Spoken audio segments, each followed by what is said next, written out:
So here in Prescott, garden walls or retaining walls are always going to be a problem. If you had a wood fence around your backyard, I think most people would realize that they're going to have problems with the coatings on it. This is no different. It's out in extreme weather. It's in the sun, the rain, the snow, all the time. And so keeping paint on and keeping them looking good, it's a battle. It requires something a little bit different.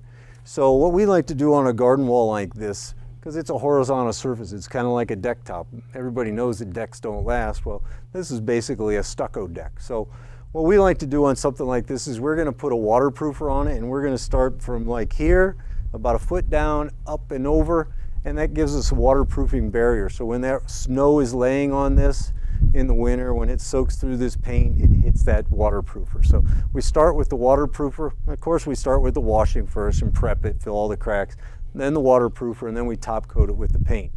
The waterproofer on top, no UV protection. It's a totally clear product, so it's no good to do it after the fact. So it's got to be under the paint. That's going to give us a little bit longer life. Now when you got a retaining wall and there's soil behind this, it could be better if it was prepped right from the beginning when it was erected. We just never see that here.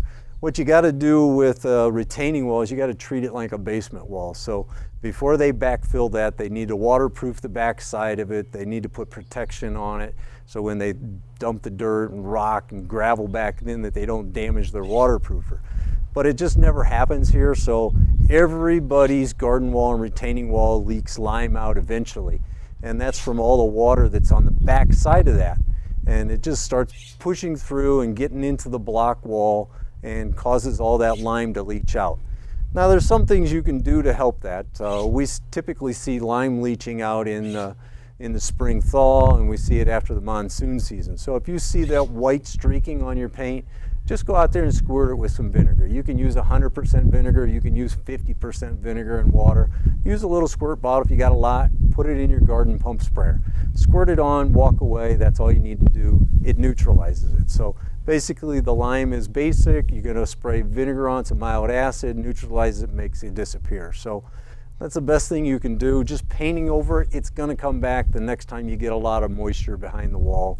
And that's simply because they didn't waterproof the backside of that wall well enough. And it's a problem you're always gonna have. So there isn't any kind of paint that's gonna hold it out. Some of that paint out there is designed to kind of hold it out, but 6 months, a year and a half, it's coming back through. Nature's gonna do its thing, and we never win against that.